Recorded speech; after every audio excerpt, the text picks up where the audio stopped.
What's up to our sidekicks and henchfolk out there in the mother-loving geek nation? Thank you so much for joining us on one of the longest-running pop culture podcasts of all time in every piece of the multiverse. CultPOP Podcast Live, episode 165. If you're new here, this is a place where we celebrate the things we love, like movies, comics, television, the disembodied spirit of Mary Shelley. I love that more than most. And all the other things that scratch your nerdy itch. Tonight, we're broadcasting to you live from Young Chunk, a bomb-ass podcast studio space here in Philadelphia, Pennsylvania.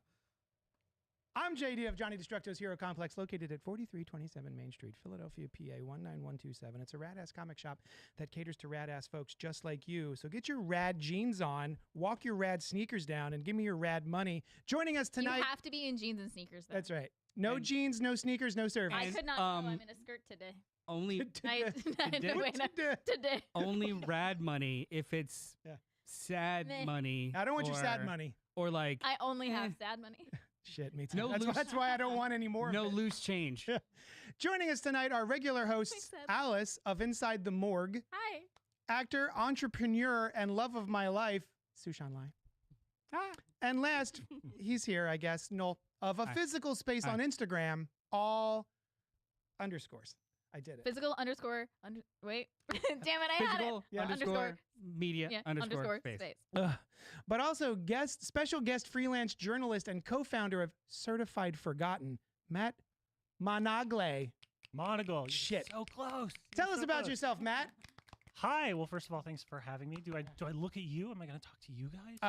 No, don't look at me at all. Right. Pretend like there aren't 6 cameras. Okay, that's fantastic. I will do that. If I want to sound impressive, the way that I would introduce myself is to say, I'm Matt Monagle. I'm a freelance film critic. I have an MA in film studies from Columbia University, and I have written for sites such as Polygon, Inverse, and IGN.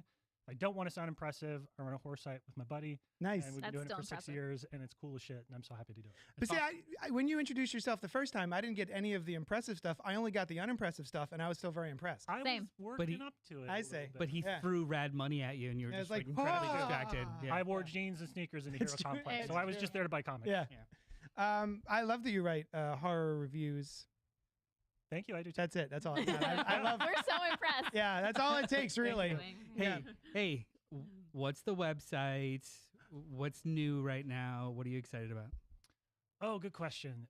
So the website is www.certifiedforgotten.com. We mostly specialize in underseen horror. So my business partner and I, my buddy Matt Monagle, we focus primarily on little stuff that people aren't usually writing about. We turn down all pitches about John Carpenter or Wes Craven because we're like, that's pretty well covered. Give us a weird in the international coverage. Oh, I'm so excited to check this out. Do you have a favorite recent? Do I have a favorite recent? I have liked a lot of different things over the years. I would say I was probably the biggest out of everybody that I knew on Keeper by Osgood Perkins. I have a Black Coat Daughter tattoo. That's one of my favorite movies. It's a fantastic I just rewatched it like this weekend. I'm a big Oz Perkins guy. And my other tattoo is Ravenous, so that gives you a flavor of kind of like the vibes that I'm bringing to the table right now. Okay, baller. But yeah, Keeper was my favorite horror film of 2025. So nice. I don't think I heard of it until you said it out loud the other day. Skipped it after Longlegs because I didn't like Longlegs. I liked Longlegs. I didn't skip it too, forever. But I was like, I'll catch it later. Was it in between Longlegs and Monkey? It was after Monkey. He did like 3 movies in 2 years. Yes. Yeah. Didn't even catch it. Keeper, Tatiana Maslany. It is a falling out of love story. It's just weird and vibey, and it's one of those films that if you are on its wavelength, it's going to be amazing, and if you're not, you're going to struggle through the whole thing. As a horror. As a horror film. Okay, cool. Nice. Was that all the questions? Did we do it? Did Matt do it? Does he pass? Hey, can I stay? He has a Black Coat Daughter tattoo. He passed. Yeah. The Ravenous one got me. We also want to draw your attention to our podcast, or our producers extraordinaire, Vicious Marshmallow, a.k.a. Terry. Terry? Terry. That's what they call me. Hello. As well as his trusty cohort, Noah. Friends, I have 2 questions for you. 1, if anyone is watching, listening, wants to know more about Young Chunk HQ and the spaces and services, where do they inquire? I thought you were going to yell. Yeah. No. Oh, the Young Chunk. Yeah. Young Chunk! There it is. I would just go to JD's comic shop and say, hey, JD, I hear you know a guy who puts things on the internet. That's right. And then after that, well, no, it's me. Look at a book, look at the price, and say, I can get this online. on Amazon. Make sure but you're in vocalize it. I feel like I can get this on Amazon. Have no chill and just say it instead of like maybe. That's my favorite walk thing. off. Yeah. the worst. Also, what is your favorite mashup of genres? And give examples if you can. Go Noah. I said retrofuturism, and Terry asked me, what's retrofuturism? Basically, steampunk. And I couldn't tell you if that's a mashup, because it's now just a genre, but Bioshock, man, literally, yeah, I like steampunk. Would you consider the new Fantastic Four? That's Yes. what I was thinking. Yeah. I would say. Yeah. The second I see it, I'll probably Oh. consider that. Fair. Yeah. I mean, you've seen the aesthetic of the movie, right? Yeah, definitely. It feels like the 50s, but everything's shining and in your But face. everything's- Yeah, that's exactly it. Yeah. FF. Really? What? I didn't know that. Yeah. That's what retrofuturism is. Yep. Yes. Yeah. It's the future that they showed us Fallout, that they kind thought of? in the 60s what Fallout they is thought the best. future was going to look The like. future of the past. Yes. Yeah. Yeah. Fallout is a perfect example. Fallout. Yeah. Yeah. Yeah. Now go. Okay. Yeah, you just Tonight cut us we're off, going to man. review the Just brand cut us new. off. Tonight. Right, nothing. We're going to review the brand new take on a That's very old me. tale, Maggie Gyllenhaal's The Bride. Rude. Go ahead. But before we do that, we're going to read emails and about what we've been enjoying this past week. Remember, if you're live, feel free to like, comment, and subscribe, and hit that bell icon. If you're watching this later, do that stuff also. Help us. Help us help you. Mostly just help us. We love a little back and forth, so pipe up in the chat. We're looking at it, so get in there. Hi, St. Saucy. He says, present. I'm assuming he raised his hand when he said that. You can also Still, send... it was up the whole time until you said something. Until Yeah. finally I was like, Acknowledged. You can also it send down. the show emails to cultpopgo@gmail.com, and we'll address them here on the show, just like we're about to do with these two emails, because we got letters. Do pink first. Okay. We have letters? Oh, we got lots and lots and lots and lots of letters. Here we go. Pink Apocalypse wrote in, and she says... Wait, before we read Oh, this, yes. do you guys want to contribute to the song? We could do it again. Okay, we got letters. Oh, we got lots and lots and lots and lots of letters. There That's right. it I is. didn't feel it, and I Yeah. left it then. I I let appreciate you it. down. That was on me. I'm sorry. I'm new here. Pink, You Pink, didn't know. We didn't let you. I know. I Pink know now. says, trailer cliches. Here's a list of things I am in the wrong over. place. When they happen, it doesn't provoke intrigue. It just provokes an eye roll. From the 80s to the recent past, when I, well, stopped watching trailers, really. 1. Gravelly voice in a world. 2. Giant laser shoots into the sky. 3. Silence followed by deep bass drop. 4. Stuttering action scenes with stuttering pounding sound. And 5. My new most annoying, the dramatic single piano key plink. I avoid trailers now. Is there anything to add? I also like to avoid trailers for things that I know I'm going to see. Like, there's going to be a Spider-Man trailer coming soon for whatever the new brand new day movie is coming. And I'll watch the first one, but I will, after that, probably just not watch a trailer ever again for it. More often than not, I think that trailers show too many things about the film, and they ruin my experience because I very much am a person who likes to have a film wash over me and be surprised by events, and trailers generally suck all of that out. Scream 7. The entire opening sequence for Scream 7 is in the trailer. So stuff like that bothers me. Do you have anything that annoys you guys in trailers besides the slowed down rock song that sounds more like a lullaby now for a horror movie? That's that happens- a new trope that sucks. Yeah. Yeah. I kind of like that. Depends on the song. Yeah, Yeah. that's true. I also, as you were listing off the things that Pink doesn't like, I made a trailer in my head of just all of those All those things. things. Yeah. Wong. Here's a laser in the sky. The Christopher Nolan Wong. Single piano key. I feel like they don't do a lot of those anymore. They were of a time. There's no Inner World anymore. Like that doesn't really happen much anymore. I think they stopped doing that when the movie In a World came out. Wasn't there a film No, called In a World? it wasn't called that, but it was about voice actors. Yeah. Yeah. Yeah. Oh.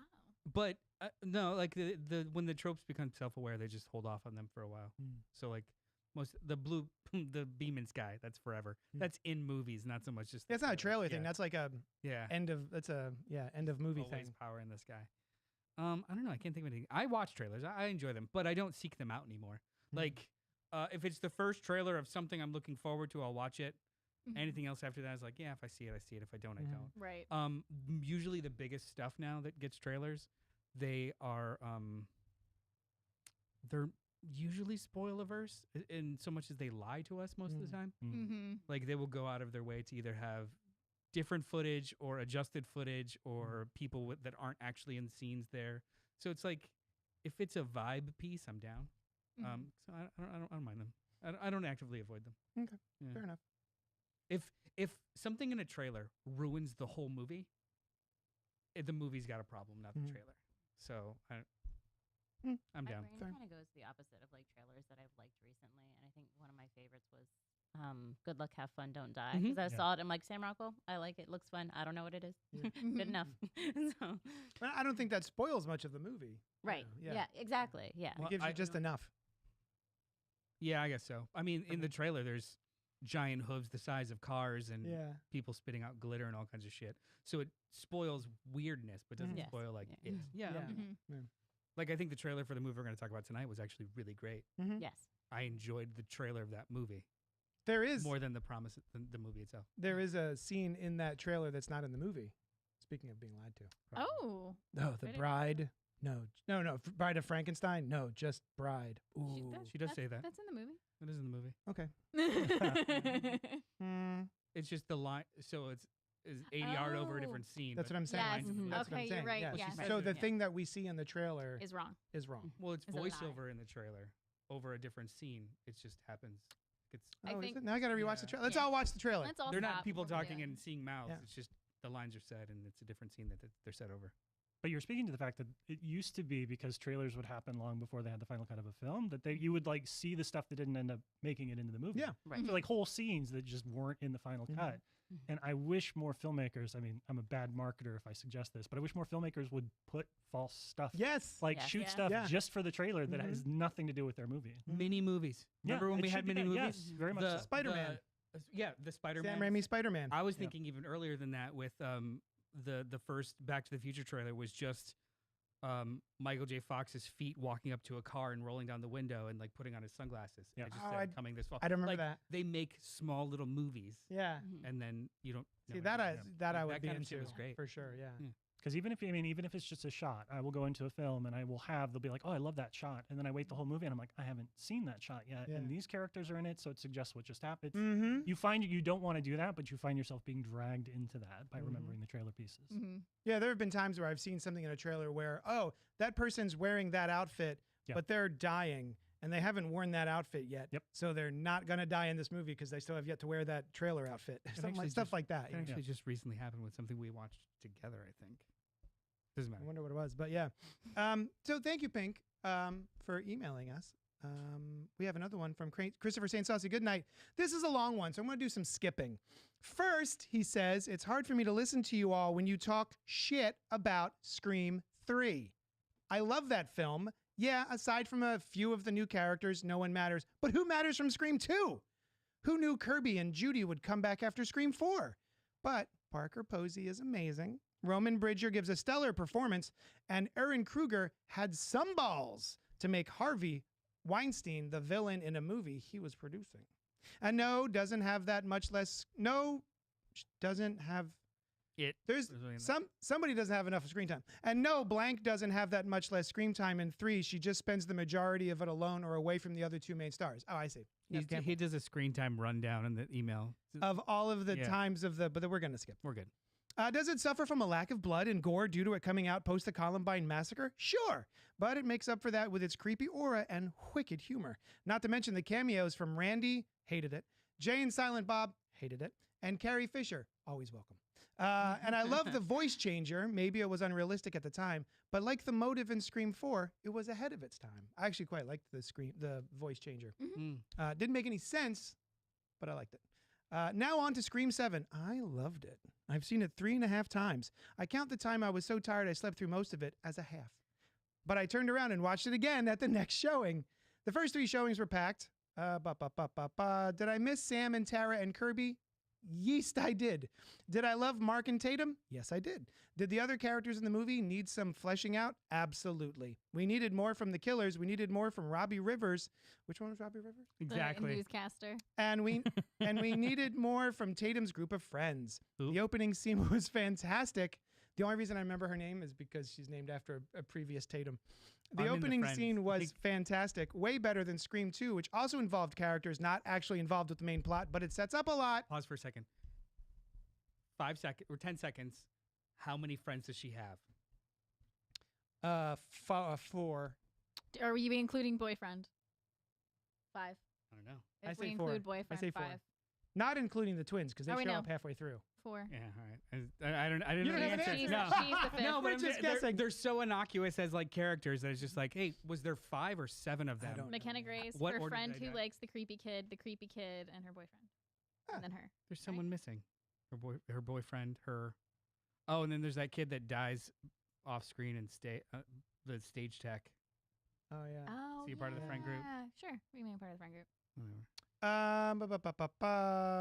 You get the snippet of the podcast that gives you the hint that Stu might have survived, all because Lillard had to show up during the filming of 2. You get the Mocker house once more for the last time, and it lets you know at least one of the killers was in Woodsboro, so you have that when you find out Stu's intake at the morgue is missing. It gives you a reason to doubt whether he is back or not. They're morgue policies, but we'll do that Yeah. on my other podcast. Personally, I never believed he was back, and I'm glad he wasn't. Finally, the motive. The killer felt abandoned. Who can't relate to that? And in this parasocial world we live in, where people show up at the houses of even the most minor internet celebrities, it's incredibly believable. I'm sorry y'all didn't like it, but that doesn't make it a bad movie.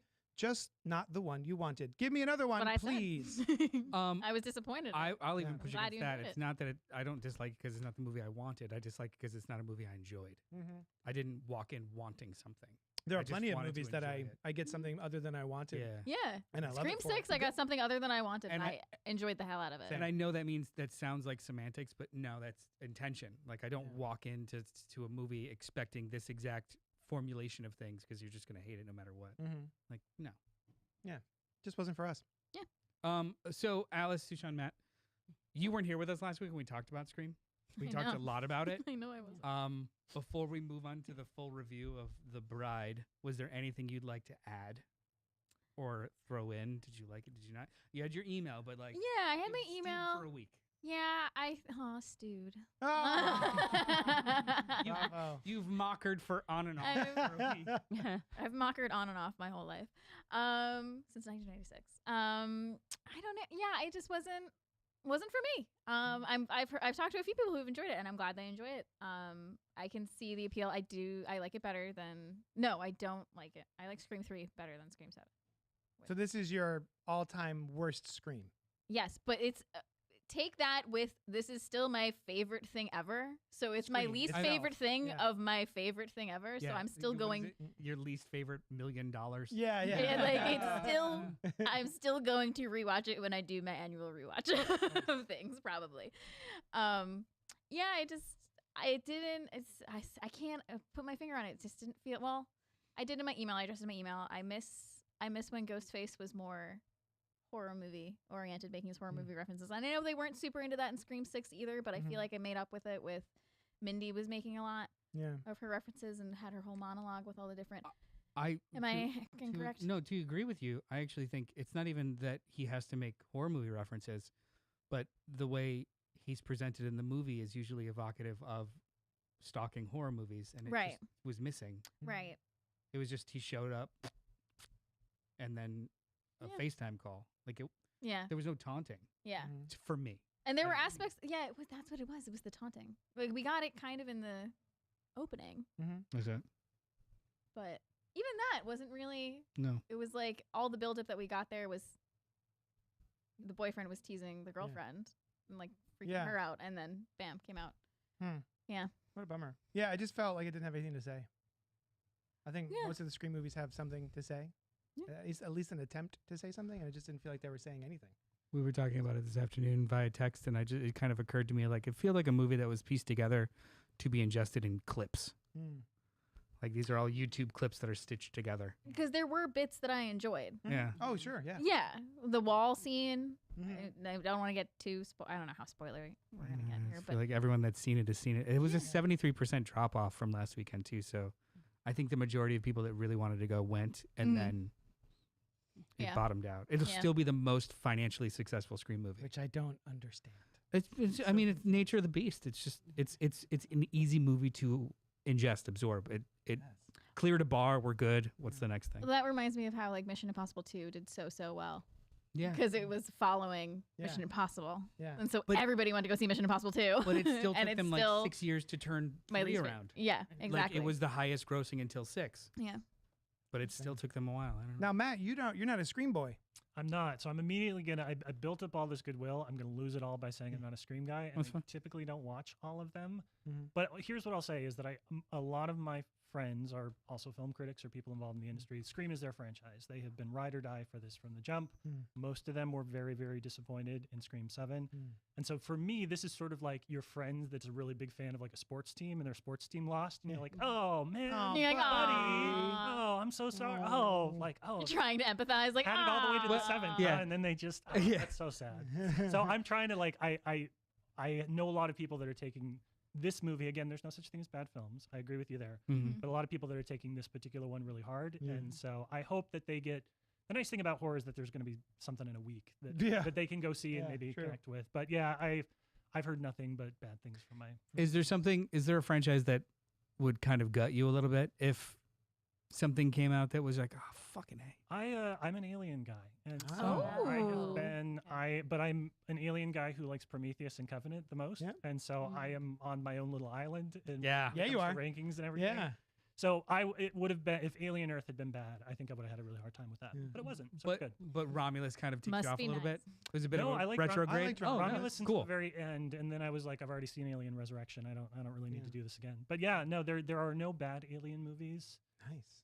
Maybe depending on how I Wait. feel about 3. Three's not that. That's kind of true. I mean, I don't care for Prometheus that much. But It's a franchise where the filmmaker gets to take their swing, and Yeah. Mhm. sometimes it's good and sometimes it's bad. Yeah. For Genet, it means he made a really weird French film, and that's Yeah. great. I'm happy about that. But that's the closest thing I have is like those are movies where I go and I'm like, it's a franchise. You know, they make hundreds of millions of dollars. They don't need my fandom, and then I'm like, I'm so excited. I'm watching. Yeah, yeah. I hope they make another one. Yeah. Do No, you yeah. consider Alien versus Predator a different franchise than just Alien/Prometheus?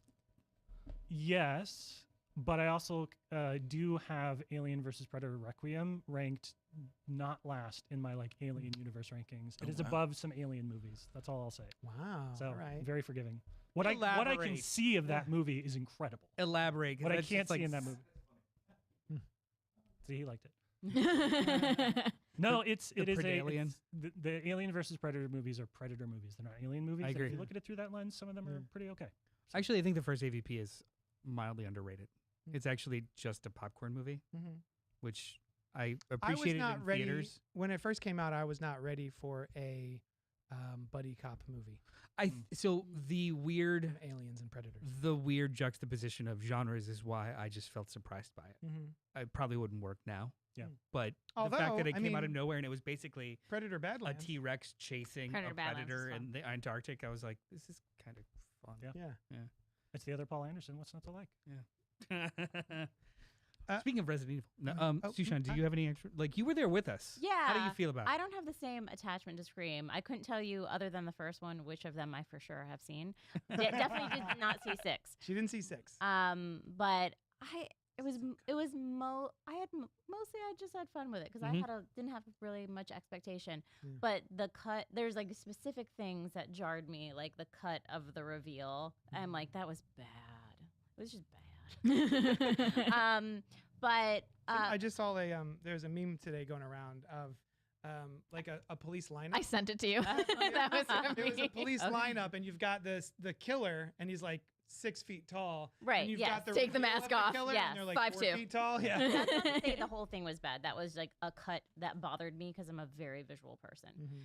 But we saw an interview with Anna Camp. Yeah. And she put so much into that, and it just as a performer it made me like, she's like, the script didn't really have much for me. I'm like, serious? No. Yeah, yeah. It kind of showed. But I thought she did what she could do with it, and I thought that was Mhm. cool. But Mhm. sometimes it's that you get more from a movie listening to about it outside the movie than Mhm. sometimes the movie has for itself. Yeah. and I kind of Yeah. feel that way about it. So Fair enough. Yeah. Word. That was pretty much it. I wanted to give you space. Thank you. Thank you. We did it.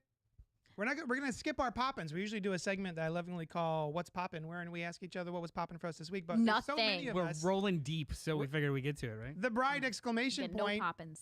2026, written and directed by Maggie Gyllenhaal, starring Jessie Buckley, Christian Bale, Annette Bening, Penelope Cruz, Peter Sarsgaard, and Jake Gyllenhaal. In 1930 Chicago, groundbreaking scientist Dr. Euphronius brings a murdered young woman back to life to be a companion for Frankenstein's monster. What happens next is beyond what either of them could ever have imagined. Rotten Tomatoes has it at a 57%, popcorn meter 72%. All right. Metacritic 55, cinema score C+. That's a really bad cinema score. That's not great. Yeah, like If B- I- and B is considered like. Yeah, if I had any inkling about cinema score whatsoever, it's never anything the only reason I remember it exists is because it's on the notes and I read it every week. And I'm like, oh yeah, that thing that I never look at. Do you remember Nope. what the difference between the two? Cinema score is rating the entire experience in the movie theater. Oh, Immediately right. out. That is kind of cool. Metacritic is just an aggregate, and Rotten Tomatoes is an aggregate. So like cinema score is holistic. So like it's not just like the movie, it's also like were the conditions, was the vibe good, was everybody into it with me? Like it's more holistic. So like you'll see a movie that's got terrible reviews but has like an A- cinema score because There's a it good crowd is into communal it. it's a good communal experience. So like horror movies usually have like really high cinema scores, and so do action movies, but they Oh, have like low interesting. critics. Nice. Yeah, so like these are really Twilight. cool metrics. Some Twilight movies have decent cinema scores. They probably honestly most Twilights probably have B pluses and A minuses. Yeah. Yeah, because I'd say everybody some Bs at the very least. right? Yeah. And film critics and audiences always agree. We always get along, and they always Forever. respect our opinions. So, yeah. So we're going to be talking about The Bride, but we're not going to do spoilers until such a time wherein I will tell you we're going to start talking about spoilers. So feel free to hang out until that time. The Bride, let's start with our guest, Matt Monagle. I liked it. Oh, Am I done? Are we good? you did. Great. All right. Nailed it. Good. Ah. Thanks, No, guys. it was. Were you excited about it? Did you like the trailer? How did you go Yes. into this movie? The trailer is probably one of the better trailers I've seen in forever. Good and trailer. it goes to the idea of like you've created a piece of art in and of itself. Like I want to watch that trailer sometimes, regardless of whether I watch the movie again anytime soon. I'll just go put that on because it's got a cool energy and I like it. And I was very excited for it, mostly because it looked weird. Like Yeah. it looked like somebody that was making really big swings. I was hyped for it in the same way that I was like hyped for Babylon, where it was just a filmmaker that basically got studio money and was like, I'm gonna do something. And not everybody's gonna like it, but I'm gonna do what I want to do. Yeah. And so I went into that with a lot of enthusiasm for it. I also went into it with a lot of noise because I typically don't see films outside of like I don't go to a lot of press screenings, even though I probably should. I'm just kind of lazy. So I will go like opening weekend, and I typically there's the buzz, what my friends are saying, what reviews, like the backlash to the backlash, all of that has already happened. Yeah. So I'm kind of like trying to navigate and like keep stuff out of my mind as I'm going through. And I knew that some people loved it. I knew that some people hated it. And it's almost an amount of relief to watch The Bride and come out of it and be like, oh, I was on its wavelength. Like I was happy that I enjoyed that film, and I'm sorry that folks watch it. I understand there's some swings in that film. I can get why people will walk out and say, I don't think that I enjoyed that. Yeah. But it's one of those films where like I will take a mess like that 100 times before I take the seventh movie in a franchise where they seem to be out of ideas. Like, give me something original. I'm just saying what you guys are saying because You just made her I a have not future seen. Ghostface. See your I way out. have not seen Scream Coming for you. 7. Have not seen Scream 7. So I'm Matt. just saying, based on the reaction of the room. What's your favorite franchise? Lower your voice. Yeah, I thought it. You know, it doesn't all work for me. We're going to talk about the Mary Shelley stuff. We're going to talk about other stuff too. There are some ideas in there that I'm like, I get it, but I don't love it. But for the most part, everything that it wanted to do and how it wanted to tell the story, I was like, I can absolutely see where you're coming from, and I had a good time. Wow. All right. Nice. Sushan. I loved it. Nice. I didn't. I could help myself. So this is one of those movies that, you know, every week it's like, hey, I have to go watch this movie for the podcast. Are you interested in seeing this in the theater? And this one was a 100%er, right? After you saw the trailer, you were really excited for Oh, it? for sure. Yes, Yeah. absolutely. Yeah, big Jessie Buckley stands here in the household. Yes. Mm-hmm. But all the casting. Was Yeah, appealing everybody to in this me. movie, yeah. Like, I like Maggie. I had seen Maggie Gyllenhaal's first. Lost Daughter. Yes, Lost Daughter, yes. her directorial debut. Yeah, and I thought it was really interesting. But this the trailer for this looks so drastically different. I'm like, ooh, let's see something else. Yeah, yeah. So, yeah. Yeah, it looked so- very kinetic and very fun and Yes. exciting. yes, Yeah. Whereas yeah, I don't think The exactly. Lost Daughter was any of those things, but solid. It was good. Yeah, but it was, for what it was. interesting character development. It's like, oh, okay, so you're, and it's like, you know, Jessie Buckley's in that too, Mhm. and I love Jessie Buckley. Oh, she's great. Fantastic. But yeah, I have more More- to say, more in it, but thoughts? I'm gonna leave it there. So- I have we all had the same exact experience, I think. We were excited for the trailer. We liked it. And then went in, and there are big swings. And I think so before I get to that, I started to see I was very excited, but then I started to be on TikTok or Instagram or wherever you do this motion. Yeah. And I started to see people like Jay Stubes, who I follow on TikTok, start the sentence, you know, I regret to inform you or something. And I'd be, whoop. And so a bunch of people, I would swipe away because I didn't want to hear their reviews on the movie because I didn't want to go in and feeling a certain way, but it was too late. Everything was like, oh, what a mess, but I hope they make more. And I'm like, fuck, God damn it. So I went from going and being very excited about seeing this movie, and then going to see it being like, oh man, I guess we'll see it. It's fine. And then about 15, 20 minutes, I'm like, this movie's going to have to work pretty hard to make me not like it at this point. And I kept waiting for the bad things to happen, the things that everyone seemed to hate, which I still haven't watched those reviews, but I didn't find anything that upset me or didn't work for me. I think it is a bit of a mess, but I think it's such a fun, charming roller coaster of a mess that I leaned over to her at the end. I said, well, what did you think? She said, I still loved it. I said, oh, me too. Yeah, so we were very excited to be on the same wavelength, as you said. Yeah, nice. I think you should go because I'm gonna dissent with everyone. I think. Oh, okay. Yeah, that's why you gave me that look. I really liked it. I really enjoyed this. I really liked it. Yeah, I agree. It was a bit of a mess, but I met it where it was. I actually wasn't like, I watched the trailer and I was like, oh, this looks fun. And then I if we weren't doing it for the podcast, I don't think I would have sought it out. I would have watched it another time if it came across. But I was like, all right, yeah, I'll go see this. And I had a lot of fun with it. Jessie Buckley is insane. Yeah. In the best way. I loved the cinematography, the choices made with how they showed Mary Shelley coming back and telling her story. I thought that was really fun. But I did leave the theater understanding why some people didn't enjoy this. I can pinpoint the problems that people may have. I with can it. understand, and I'm like, this is just my vibe. I get why it's not other people's vibes. And in another experience, I think I'd probably agree with them. If it was some other movie, I might have the same problems they would have. But for some reason, this movie was just hitting me on a level that made me sort of push those aside. We did talk about, like, in our neurospiciness, is like, oh, is this for us? Or like, they're just like enough little clips pieced together in a mess that we're like, you're like, I can follow it. My ADHD is having a blast. Yeah, we're over here now. Okay, cool, nice. There were certain parts where I was like in and out, not in and out, but kind of like, I think I love this, and I'm like, maybe I just like it. I'm like, I love it again, and like it was a little back and forth for me during it, so I get why. I do have one don't major problem with the film, the way the film wraps up, that bums me out. But we might have the same thing. So no, tell us what you hate. And I'm glad this movie exists. Awesome. That's what somebody else had said. They said it's a mess, but I want more. I want more like this. Yeah, I'm glad this movie exists. I went and saw it in IMAX. I was very excited for it, and I know that she shot it in like 1:9, almost all of it. Which was great. Like the aspect ratio didn't change much at all. I thought it was interesting. I saw that it was on IMAX, so we couldn't get it. It but I was was like, what filmed what a for choice. IMAX. Okay. Like and like with the 30s aesthetic, and like she was riffing on Fritz Lang and all kinds of cool shit. It was really, I was very excited. I don't. How do I word this?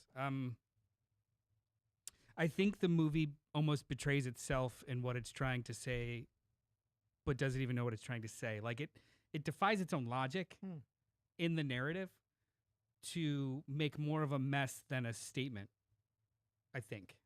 It's very messy. There's no other way to say it. It's very messy. I think we And- all agree. And Yes. it would we all call it messy. it gained me, and then it would lose me, and then it would gain me, and then it would lose me, and Yeah. it felt like a roller coaster ride with terrible brakes, as opposed to a roller coaster ride. Sure. Look, because even Guilty. even the like, and so I forgive so much if I'm having a good time, Yeah.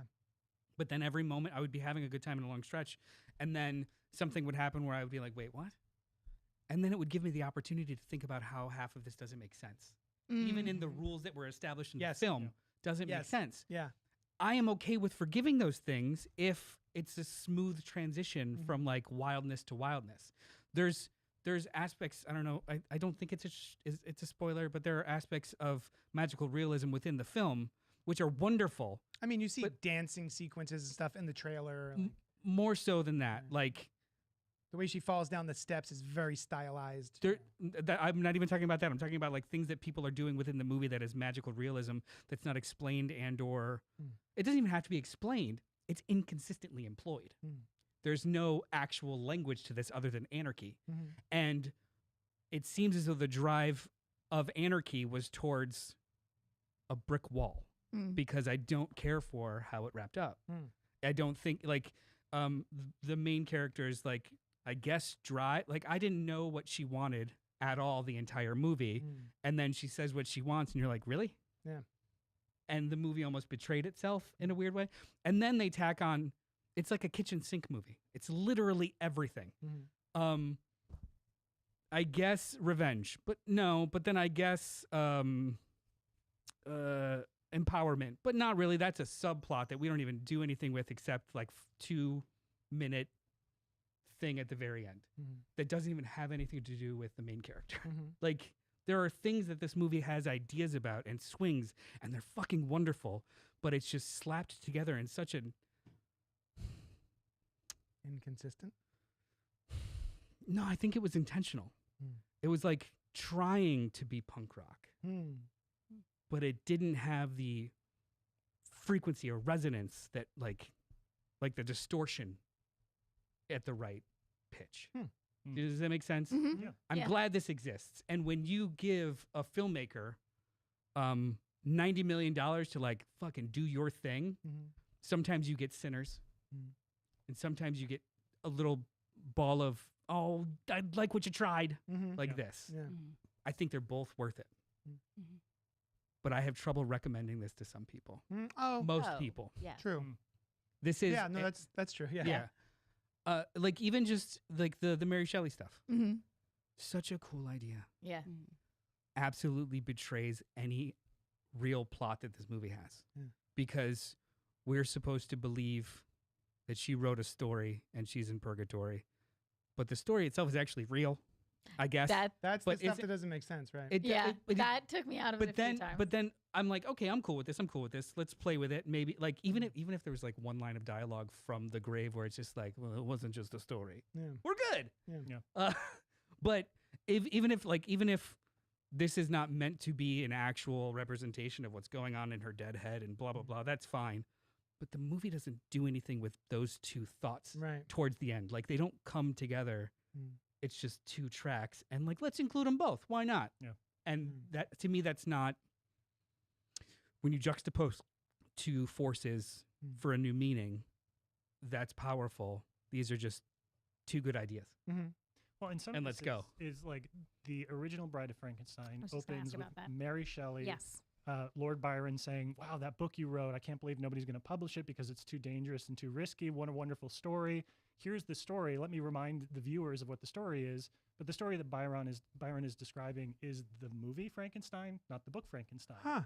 And then Mary Shelley says, "Actually, there's more. I have a second part to this that I could tell." And she sits down with Byron and says, "Here's the rest of the story for Frankenstein."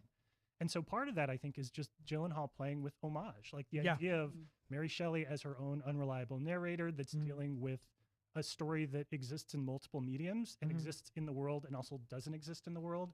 Like that is probably direct inspiration from the original James Whale's Mhm. Bride of Frankenstein. But it's one of those things where I'm like, I can see the vision. I can Yeah. see Yeah. where you tied all the way back to the original movie. That's just not going to work for everybody. So Mhm. And I believe in the 1935 Bride of Frankenstein, it was the same actress also who played Mary Shelley Yes. and Yes. the bride. Oh, no So kidding. similar to Jesse Buckley. And Nice. I want one of these movies. Mhm. I am a sucker for these kind of reinterpretations that Yeah. smash a different era onto a classic story. Mhm. I'm also a sucker for and I'm going to use it this time. Anachronism. Yes. Yeah. Like fucking Moulin Rouge. Let's Uh, put modern music in this. Like that is fucking candy and popcorn, and I love it so much, and it makes me cry. That's the kind of vibe that half of this movie was, and I was for. But then as soon as they pulled back and like addressed plot and character motivation, it started to fall apart, and the fun wasn't as fun anymore. Like, and it just kept smacking me back and forth. Yeah. The movie was beautiful in IMAX. ugh, Maggie I bet. Gyllenhaal is a spectacular director. And I heard that there is a director's cut of this that is Whoa. I've heard that. exponentially better Ah, and cleaner. nice. And I want Give it that to me. movie. Wow. Mhm. Because this was it was a bit of a mess for me, and it makes me sad. What pisses me off more? Truly bad or mid, and it's like Just missed the mark. just like Mm. 85% there, and that's what this feels like. It feels even worse because is she going to get more opportunities because this Right. was so Yeah. critically panned Pan and and made lost no tons money. of money. Yeah. So like I don't know, it's like this had to be a home run. It was a base hit and got tagged out at third. Yeah.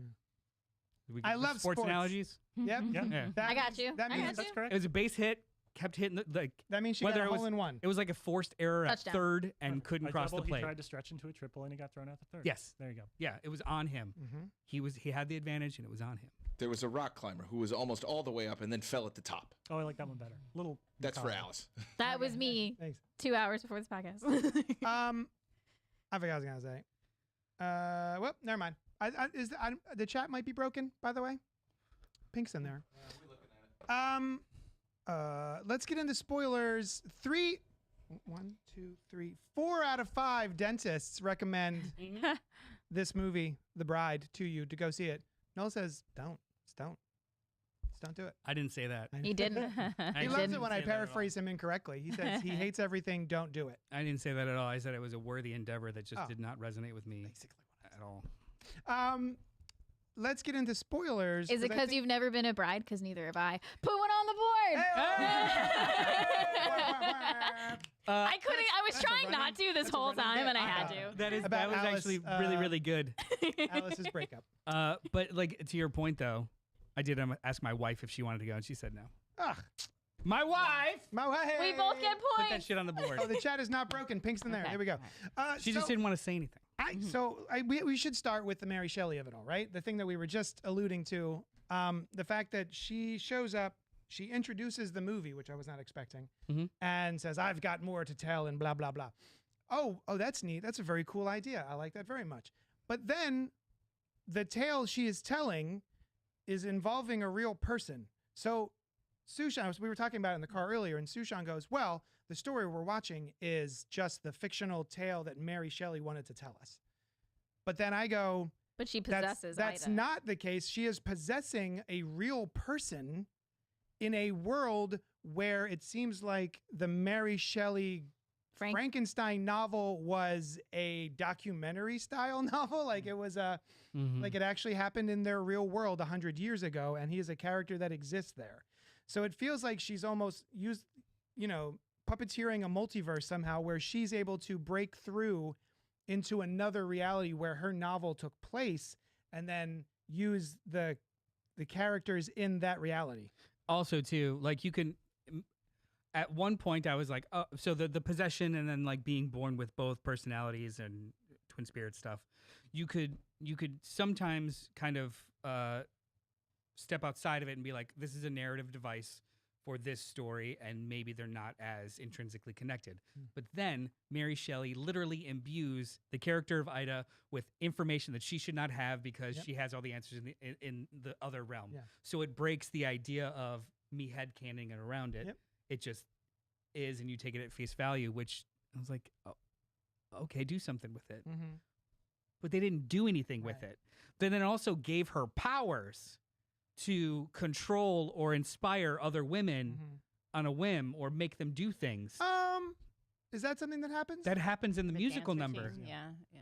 Oh. I But didn't then catch it's that. never happens again. Hmm. Like the movie keeps introducing and keeps like barreling towards these great ideas Yeah. to just do nothing with. Oh, see, the only ability I caught her having felt like she was able to feel the rage of women who have been murdered by the We're men in talking the about room, the same thing. right? She's able to like she literally was making guys fall into fits and then like fall and crash to the ground. That was Yeah. her that was doing that. Mhm. And then the women getting angry and then them all dancing with her. She Yeah. was possessing them. I I mean, see. possession, or she captures the zeitgeist, and everybody sort of like falls into this. It's Mhm. again, you could make an argument either way that that's what the film is doing, Mhm. and that's part of the ill-definedness that I think that you're bouncing off of is the Yeah. fact that like these pivotal moments are not. I'll use the word earned, but they're not building to this in a way that kind of cohesively makes sense. Mhm. So you're like, we're going to do this great dance number, and in most movies, you'd be like, oh shit, they're about to do a dance number. Like it's coming. I'm waiting Yeah. for it. And here it just sort of happens, and then it sort of stops. Yeah, And I can get that. I would double on that. It's either it's the language of the movie or the language of the story being told. Yep. The language of the movie was we're going to do magical realism. Yeah.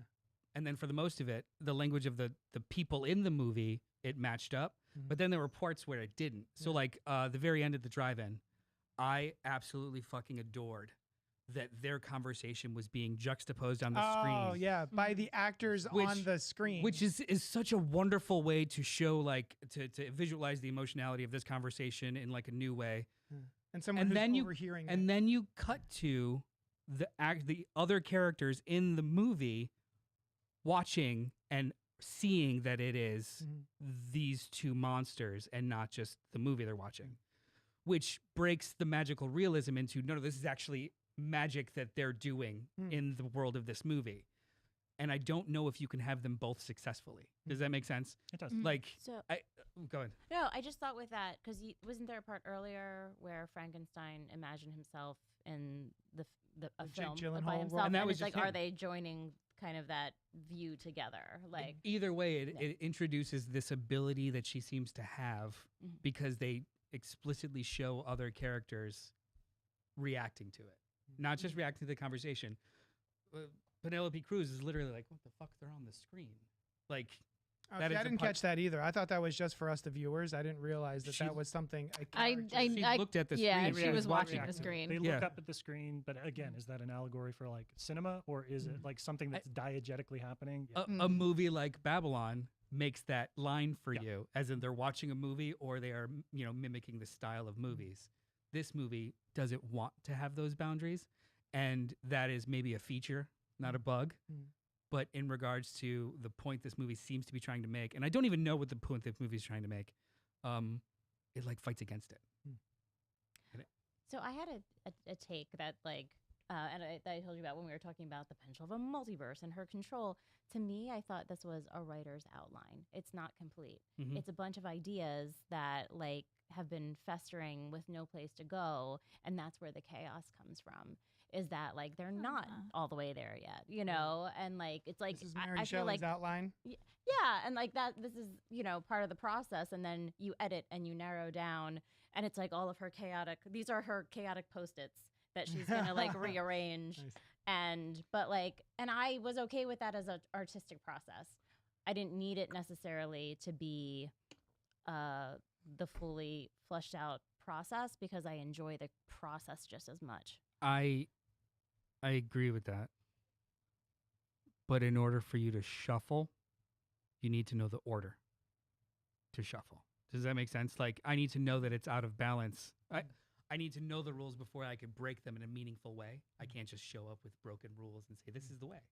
Like, It depends on your process. it does depend on your process, So, but yeah.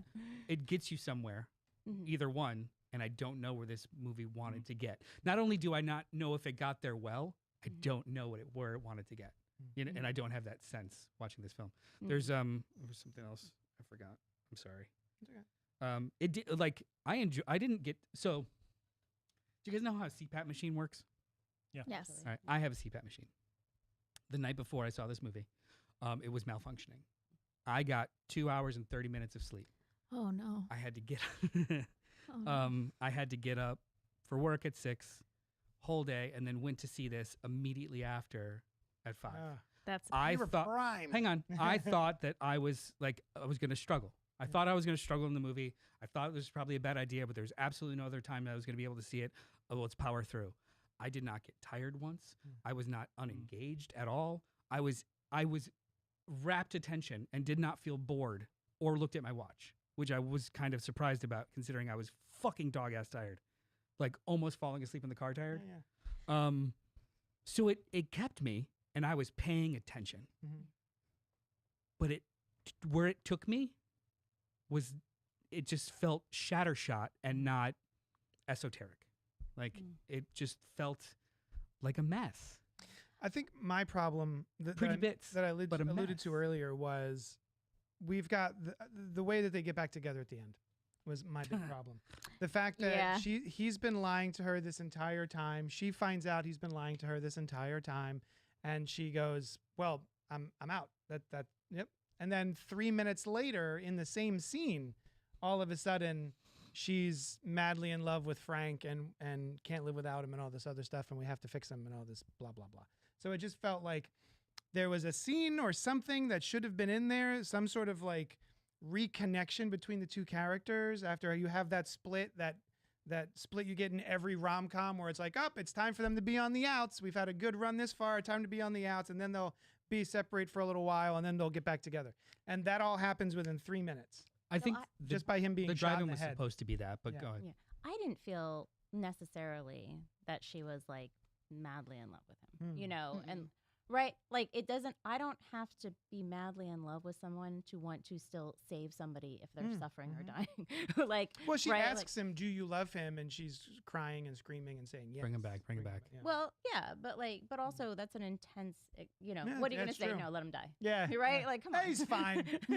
He's okay. We haven't discussed the relationship yet, okay? But I just wanted to, we haven't defined the relationship. We haven't labeled it yet. God. So I didn't mind that scene, the drive-in scene specifically too, because she says no, and he's okay with it. He actually enjoys her answer, like, "Oh, that's fine, fuck it, yeah." Then gets his head blown off. But Spoilers. We're in spoilers. We're in the spoiler section. Just throw that. We're good. We're in the spoiler section. they're all Getting dead. messages. Frankenstein lives Okay. happily ever after.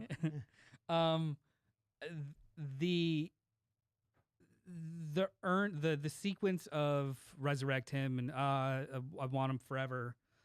I didn't feel it was unearned so much as I didn't understand her motivation. Because the entire movie she was trying to kind of not only find herself but also run away from any kind of control. And then she immediately kind of wants that companionship / system back. So what is that in the thesis of the movie? What does that mean? Right. He's the only one that can relate to her experience. Is Okay. like how I saw it. Like Okay. it wasn't like she was Yes. like madly in love with him, but like Right. You I don't what know it anybody was? else who's been resurrected from the so dead. what So What like, Alice is really saying is there was yearning, Yeah. and if But there's yearning, that's great. then to me, then Frank was a yearner. I could totally buy that if, Yeah. and I not only buy it, that's true. I think that was supposed to be what was conveyed. Yeah. The sick brain, bad brain, what were they calling the women that were Oh, Yeah, I did not like brain that. sick? Oh, That whole subplot doesn't comport with that. The they gangster call it stuff, brain something. Yeah. brain disease or Yeah. Yeah. Brain sick, the something like that. the revenge plot immaterial. The Mary Shelley stuff also doesn't really comport with that either. If it was supposed to get to that point where it's not about necessarily like true love but acceptance and Brain finding attack. your brain attack, Brain attack. I then hated that works. But there's other shit in that movie that just doesn't want to like Mhm. square the circle. And if Right. it's just about chaos, great. Yeah. It feels like there's pieces missing in this. I'm looking at a mosaic and it's just a mosaic and not a full picture. That's how this movie felt. Really pretty to look at. But what is it? I think that's part of the charm for me, though. It feels Mhm. a little gonzo. It's just it's fun enough that all of these things that if they're not incredibly connected in a way that some people might find satisfying, I was in on the ride enough that I Mhm. was satisfied by it. Yeah. Well, here for me, I knew that this movie was probably going to be a good movie when I was like scanning reactions online, and some of the smartest women film critics that I know said this is the most progressive movie they've seen in ages, and some of the other smartest women film critics I know said it's the most regressive, like first wave feminist, just like complete flop of a film. And I was like, this is good. This is a good sign that there's no coherence or agreement, because that means I'm going to go in and I'm going to be able to navigate and kind of find my own opinion. And I don't disagree with the single criticism that you've had. Yeah.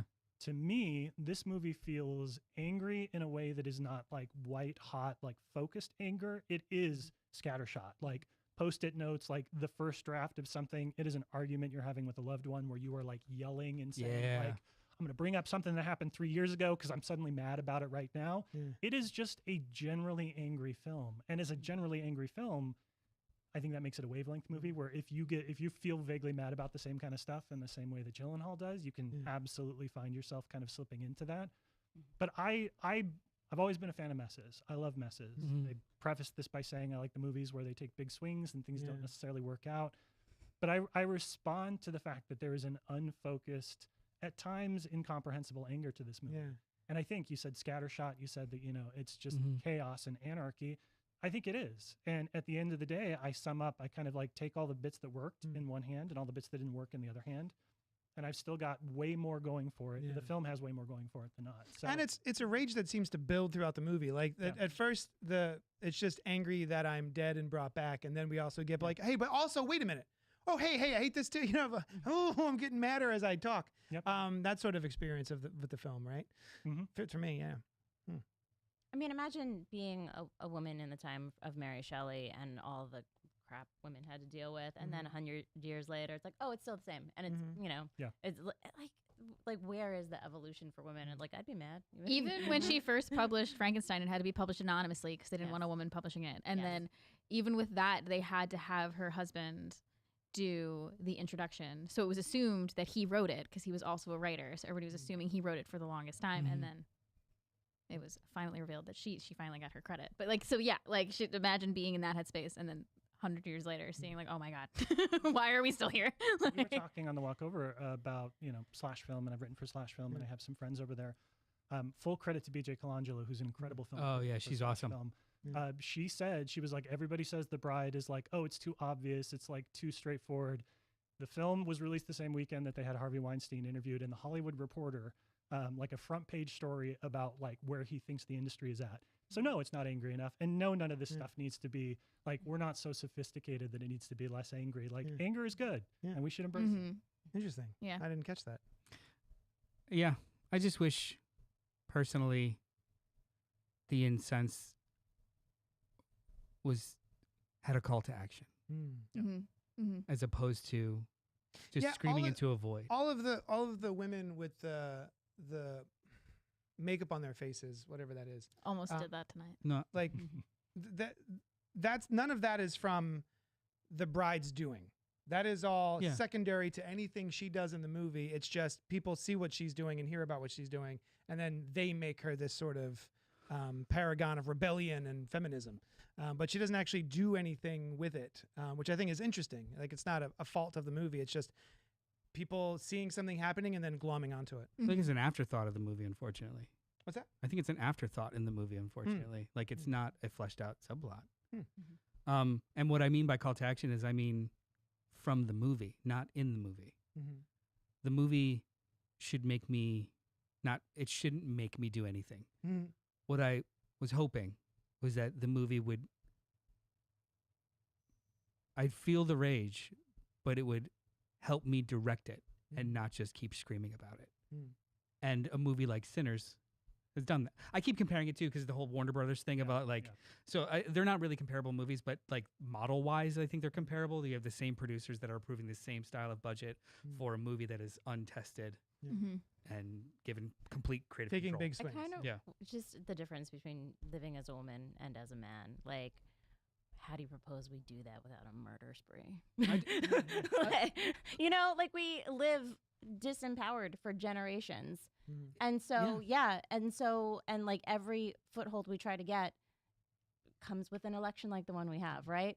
So, like, also, part of the chaos, a murder spree. No, I know. Like, No, everything no, you no. do is- I would've been agree with okay you. with the I murder am spree. saying Yeah. for real. Yeah. Like where a war could be, right? Yeah. You know, it's between the empowerment or disempowerment between men and women. As So- somebody that feels impotent about it, though, what do you want to teach me? What do you want me to feel?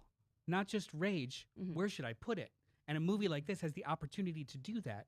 And I was searching for it. Right. I wanted to feel it as opposed to just the aggravation. I don't have control. And if it Where do you think that is, though? Because where has there been success in it? What do you mean? In a movie doing something like that? I mean, in a general way, sure. Like, there's movies that inspire us, absolutely. But, like, in a way that's both conscientious, educational, and safe for humanity. Oh, no, I'm not asking for that. I'm not asking for, like, the perfect bullet. I'm not asking for that at all. Okay. I'm talking about this movie is an A+ in stirring. Yeah, absolutely. And it stops at stirring. And it leaves me wanting. And as Right. somebody who doesn't have a lived experience and doesn't know how to fight those fights, what do I do with this? Do we all just sit in anger together? Or does the movie want me to like have a next step to contemplate something? If there was just a straight up murder spree in the movie, it wants you to, but it cannot give you the answer because then that, you know, It's not the responsibility of the film. No, it's I not think the responsibility of the partially, film, but what is the perspective of the filmmaker? And I walk out not exactly knowing what the perspective of the filmmaker is. I mean, the eye of God. It could also just be a primal scream of a film. Like, Sure. it's just we are all angry and we're expressing that. Sure. Right. I think that, I mean, Right on. you and I Gotta talked fix about it. it, though, thematically, like the tie between Ida and Mary Shelley is like choice and a voice. Yeah. Choice and a voice. It's not that complicated, really. And that's like, I don't think there would be a possession, an ability to connect in that way without that. But that's what unites us, I think, often as women. Like, we don't always get to have that as easily. And I feel like that's something that could have been explored a little bit if we had a little bit more time after her finding out that everything Frank has been telling her is made up, and then taking him and deciding to take him back and, you know, love him and all that sort of stuff. Is that sort That's of not what I got from that, but yeah. What? Oh, whatever that is at the end, that could be a choice of just companionship and friendship. We don't know, and I like that. I like that we don't know any further. I like knowing enough that they survived, right, to whatever degree they survive. Yeah, but we don't know. It's not. It's not written for them. I think. I guess I took that hand holding thing as romantic.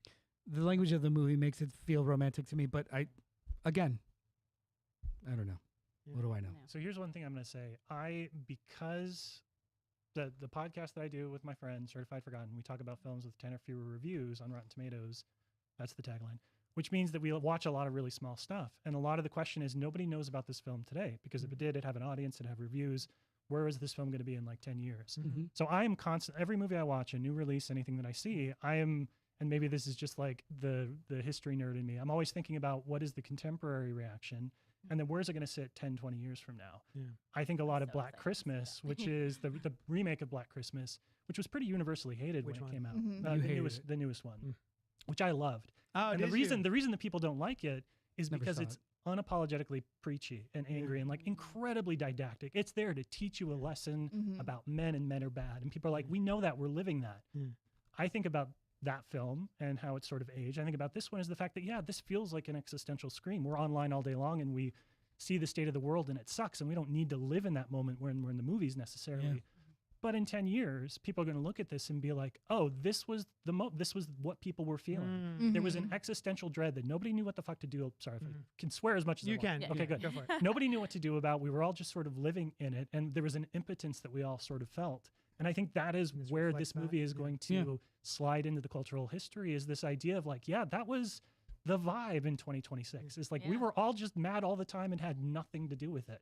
So I think it's a film that's really going to sit well with us, because when we look back on it a little bit, it'll be a Rosetta Stone for how we were all experiencing this particular period in history. Ah, that's a very thoughtful read. I love that. Yeah. Thank Great. you. Pink's in the chat saying, regarding women, we can't get shit done if we're well behaved. But then there's the backlash every single time. Yes. Yeah, no, I'm not. I don't want it to be misunderstood. I'm not asking for. Tell me what I could do now. It's more the perspective of the movie just stopped. as opposed to completed. Well, part of the at the end, you saw it was all the women were left to help each other, Mm-hmm. and Ripping out women are tongues. left to help Taking each the other. tongue out of, the guy from Superman. But then it was like yeah. to Monster Mash, and I'm like, Yeah. and then he used Oh, putting on the Ritz. putting like, on the come Ritz. on. Hell yeah. Yeah, that was Yeah. funny. To me, I laughed at that. I was like, oh, they're putting on I the thought Ritz that was bit. just like That's cute. a little homage to Yeah, like a nod. Young Frankenstein. right? Yeah. Yeah. Mm-hmm. One of my favorite things is something like a super dark scene with like really uppy music in the background, probably because of Reservoir Dogs. But like, so like the fact that like, oh, they're gonna cut his tongue out, and the Monster Mash is playing right now. I was like, I love this. I actually saw some people complaining about Christian Bale. I actually thought he was I wonderful. thought he was Oh, great. good. what? He was Yeah. he. Go ahead. Yeah. I felt for him, Yeah. Mhm. but then also was afraid of him Mhm. Yeah. in equal measure. Yeah. And Yeah. that was absolutely. I knew Jesse Buckley was going to be great. Mhm. I didn't know what Christian Bale was going to, which Christian Bale was going to show Yes. us. Yeah. And the fact that there was so much nuance in this, Yeah. I was just like, and I feel like I wanted to watch just the two of them Mm-hmm.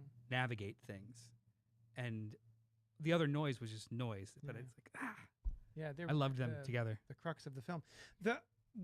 So a lot of the conversation around them is their chemistry on screen. I've heard, and there isn't much there. What I like about this relationship between Frank and the bride is that it is not your normal love story. He spends most of it yearning and being like, first of all, he just wants to get his Frank wet. Like, he's like, I'm lonely. I'd like a vajayjay to put my stuff in. And so they Getting make Frank wet. I need to process that for a minute. I don't agree with that read, but go ahead. a little bit. I think it's a little bit of that, but also he's lonely, right? So it's equal measures of both of those I things. don't think it's equal measure, but go. But then meeting her and spending time with her, I start to think, well, is she just like a manic pixie dream girl kind of stereotype? But he's just sort of watching her and being in awe of her, and I really like that part of his performance. Well, and the fact The that first time he sees her, yeah, dead. oh, She's too pretty. Put her beautiful. back. She's too beautiful. Yeah. But there's so many things where she says it, and it just cuts to him, and he goes, "Yeah, He's just like okay, obsessed. yeah, Yeah. mommy." But so he's yearning for her, and she is still dealing with trauma and seems almost completely uninterested in anything he has to offer for most of the film because she's dealing with her own things, and also she's being possessed by a writer. Like, she's got a lot of shit going on. So I like their romance is very strange and lopsided. I do like too that her trauma as the bride, it's generational because she doesn't know what the fuck happened to her. Mm-hmm. It's systemic and generational trauma that she's feeling Mm-hmm. in moments, not Yeah. like What happened to me? yeah. Yeah. It's mostly us now. Yeah. I like the contrast of he's been trying to hide for Yeah. 100 Yeah. years, and I think some of his like awe of her is like she's discovering being seen. Yeah, the sequence where they go to that underground club, and he just sits and watches her dance. Yeah. Like a lot Yeah. with dudes. Yeah. Yeah. And he's just And like- he's just like, that's my wife. Look, she's great. Isn't she great? Yeah. I My thought that was. My wife. Wait, do I get one of those? Yes, that counts. Yeah. Do I get a point every time I say the bride then? Yeah. Come Because you're not on. one. Because I wasn't. Oh. It's okay. It's a good thing. We've Go turned on. that page. Oh, there is a lot. Like this movie could have. It's on the next page too. This movie could have just made that role or that performance For Frank. an antagonistic one. And He's a sweetheart. He doesn't want to Yeah. fight the Yeah. people who are he trying doesn't to want to fight take him. advantage of her. He doesn't yeah. want to, but he eventually kind of does, and then they do all their edgelord shit, Yeah. which was fine. Like the tattoos and stuff. I was Yeah. like, whatever. See, that just felt like a cute montage kind of thing, like silly. But Until he started like really getting into it. But even at the very end, when she rebuffs his offer. Yeah. He's like, "Cool, be you. Can I just hang out? Yeah. Can I just keep hanging out? Can And I that stay? Was, that was great. I like, yeah. You don't have to be anything other than with me. Yeah. I told JD they reminded me of Pandemic dating. Yeah. They have these specific limitations and they're forced together and like go. And they stay together because they have that shared awful trauma. and they Trauma build- bonding. Yeah. It's a real thing. I think this movie's worth it. One of but the I things, just didn't. one of the things I wish that had touched on a little bit more is that, and it just occurred to me, they dig her up specifically to be a companion for Frank. Yeah. And it feels a little bit like a much maligned sci-fi film. Passengers. Yes. Oh, yeah. Passengers. Oh. And she wakes up and she finds out what happens. And it- In that one, they stole her life. Yeah. In this one, she dead. Yeah, that's true. There's different levels. Reverse. There's Yeah. different levels of agency. Yeah, that are- like I don't know if It they're feels similar of like something, I guess, not having the agency, right? Of Yeah, Not having like- the choice. Chris Pratt took her agency away.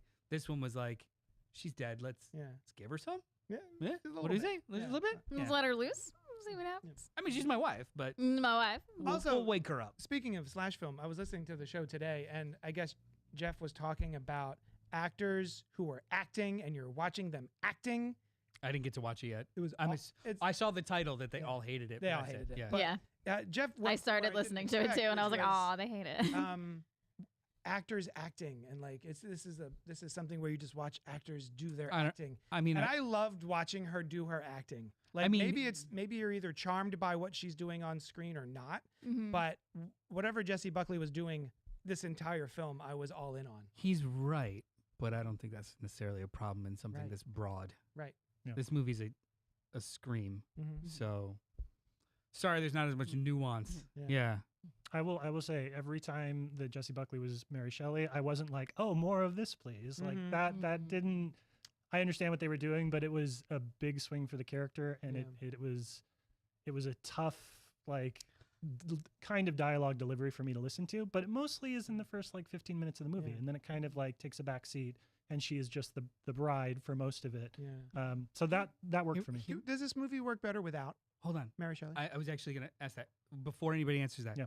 What if, tiniest tweak, it's not Mary Shelley necessarily possessing, she's just an omniscient narrator Mm. and informs the story. Instead of what she does, which is actively Involve herself and Right. direct the story. So, like, she's just saying it and she's omniscient, so she knows motivation, she knows things, maybe even a little bit of magical realism of, like, I'm going to tell her this, Yeah. as opposed to a full dual personality Yeah. possession that is established and doesn't really go anywhere. I thought it was just, okay, sometimes with writing, like there's almost this source place of if you're writing a character, you almost hope to get possessed by your character a little bit. Like, tell me about you, tell me all the things. And it was like this reversal of that, which I thought was weird, but I Yeah. like enjoyed it because of that though too. Mhm. So Yeah, there's the idea that like all of your protagonists are just different versions of you, and this makes Mhm. that kind of literal for her, Yeah. really. Yes. So Anything else? It wasn't a boring sit. No. No, I was all in. I really enjoyed it. Mm. I think it sounds like you didn't. It sounds like you enjoyed it. No, I'm glad I saw it, but I didn't enjoy it. Oh, okay. It's a fine line. Yeah. I do not think I wasted my time. Mhm. I do not think it was a bad sit. The movie frustrated me because it just did. Narratively, structurally, it frustrated me. I get it. That's we walked. I'm like, oh, I understand why people might not Yes. like Yeah. it. But for Yeah. each But- of those weird but things I that would- don't really connect, I was like, fun. I wouldn't go as far as to say it's a bad movie at all. I don't think it's a bad movie. I just don't. I wish it had another pass. I wish there was a cleaner. I wish there was a longer version that actually explored these ideas. I would love a as director's opposed cut. to I would love as a director's opposed cut. to yeah. 3 minutes of screen time collectively towards this movement subplot. Yeah. And why were the mobsters even fucking there? Mm. They didn't like, and the way that it all ends too with the giant shootout and the entire like Bonnie and Clyde aesthetic too. Mm-hmm. Whatever, Yeah. it was immaterial whatsoever to the Yeah. like. It was just a bunch of things evoking a bunch of things without going anywhere. And I think you could. I think that maybe you can accomplish the rage. You can accomplish the aggravation. You can accomplish the message Mm. without the distraction. Yeah, the distraction kept distracting me. I'll be very curious to see because Lee Cronin has his Mummy adaptation coming out this year, which also looks like it That is looks taking a bonkers. complete swing, like complete displacement from the source material. Very Right. little to do with the original film. Looks terrifying. These two films in dialogue with each other over the course of 26 and why people like one and don't like the other and vice versa, I think that's going to be a fun discussion. Yeah. We just saw the I- trailer for the first time, like the one that reveals what's actually happening in the. It's gross. And she was like, Yeah. I'm not doing it. It's just like straight up mummy Partially possession-ish kind of Yeah. thing. She's tapping out. Which It's Evil Dead Rise, but in a sarcophagus. I need to rewatch Evil Dead Rise. It hit me the wrong way. It was fine. That's just it. It hit me the wrong way, as in it was fine. Needed more cheese It's grater. it's the worst Evil Dead movie Yeah. because there's no bad Evil Dead movie. Right. Exactly. Yeah. But it's definitely the worst Evil Dead movie for me. Full circle. I like it. Yeah. Yeah. yeah. Did we do it? We did it. Yeah. I loved it. Deal with it. I hope they do a director's cut because I'll Yes. watch that. I would watch the director's I'll cut, buy for I'll buy this on Blu-ray. sure. What's next week? Oh, An next week. oldie. Next week so this year one of our favorite writer directors is going to make a Resident Evil movie, and we thought it would be advantageous, maybe ostentatious, perhaps ambitious, to watch and review every single Resident Evil film. That's my reaction. Oh, Whoa. God. So That's a we'll lot. see if we make it. No. I've only I'm seen legit two of the excited six. for one. I've only seen one. I love So one. I'm excited to go through all excited of to them. with you Yeah, guys. one a month. Don't listen We're gonna to give it a Terry's shot. whining. They're fun. I actually They're have. fun. What I did, believe Noah. what did I title them? What the series? So we did Mission Impossible. We did Twilight. Resident Evil. Evenings with Other Alice. A Resident Evil retrospective. Oh my God, I'm Sponsored referenced. by our Yeah. proud partners at the Umbrella Corporation TM. Yes. So we're going to try and get through all of them in time for the new one, which I think is slated for September. Oy, fadoofa. Somebody has to wear Wesker sunglasses during that, please. Oh, for sure. Well, but not till like the fifth you think movie, I'm not going right? to bring a prop? I don't know when he comes in. And then maybe we'll do the Hunger Games. I think we're Oh, slated we're for doing the Hunger Games. Yeah. When do I get to pick one? What are you gonna pick? This doc lives. Hunger Games? This Yeah, doc yes, yeah. keeps living, and there's slots. Yeah. Go into I it. thought you were going to do Final Destination. I thought we were too. I guess not. Oh, you host this. Yeah, dude. All right, we did it. Hey, tell us again, where can we find you, Matt Monagle? It would be super cool if everybody here and everybody who's listening went to certifiedforgotten.com/newsletter and signed up for our free Friday newsletters. That's a Heck super yeah. great way to support us. Wonderful. I'm going to do that. Which of the Resident Evil movies should I put you down for? Oh, Oh, not even a question. You're coming I back. am. I'll take any of them because I am Team Mia forever. Resident Evil. Good team to be on. Resident Evil She's the best. Apocalypse. Her first album, really good. Tell me when. Is that Tell, an album? tell me It's when. really good. Resident Evil Extinction. Extinction. You want Extinction? I want Extinction. That's You want Russell McKay? Yeah, I like that one. That's the one. Thank you. All right. All right. It's May 20th. I'll see you then. Great. And thank you, everyone, for coming in here and hanging out with us and chatting about The Bride. Email us at cultpopgo@gmail.com. That's it. We did it. We did it.